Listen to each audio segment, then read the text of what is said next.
Negara perlu selidiki sebab utama kematian Philip Karma. Amnesty International menanggapi kematian mantan tahanan hati nurani, Philip Karma, yang ditemukan tak bernyawa di pantai BSG.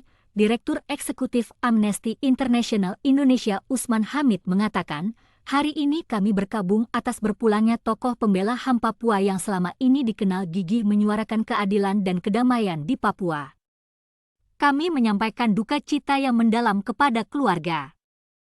Perjuangan almarhum telah menginspirasi banyak orang, termasuk kaum muda, untuk jujur dan berani menyuarakan kebenaran. Ia pun tak gentar menghadapi ancaman. Kami sungguh kehilangan.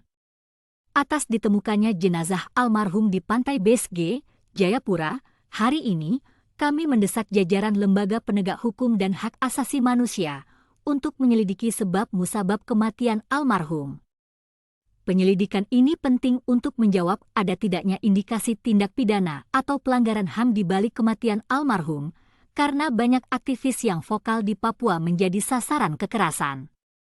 Terlebih mengingat sepak terjang almarhum sebagai tokoh panutan dalam membela hak asasi orang asli Papua.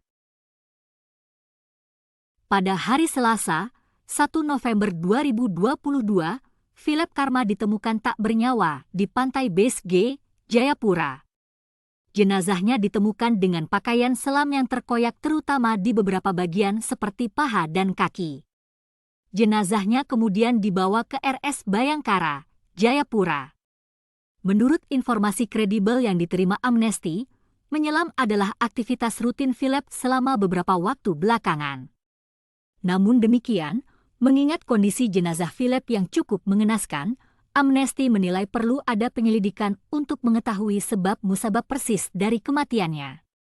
Philip tercatat pernah menyandang status Prisoners of Conscience atau tahanan hati nurani dari Amnesty International yang bermarkas di London, Kerajaan Inggris.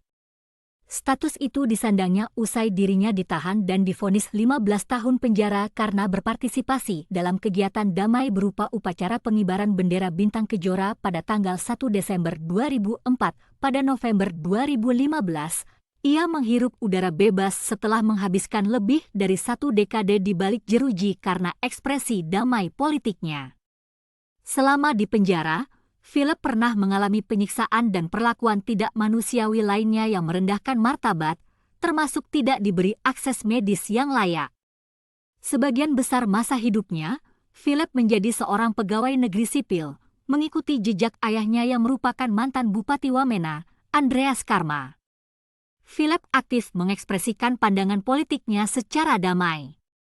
Alasan Amnesty meminta adanya penyelidikan merujuk pada investigasi atas potensi kematian di luar hukum Kantor Komisaris Tinggi PBB untuk Hak Asasi Manusia tahun 2016, Protokol Minnesota. Protokol ini menyebut bahwa pada kondisi kematian individu ataupun kelompok dalam sebuah kejadian, keluarga seharusnya dilibatkan dan diinformasikan dengan baik mengenai proses identifikasi. Dalam banyak kasus, hal ini tak hanya ditujukan untuk keperluan identifikasi, namun juga meningkatkan kemungkinan bahwa keluarga akan menerima proses tersebut, yang merupakan bagian penting dari akuntabilitas proses investigasi potensi kematian di luar hukum.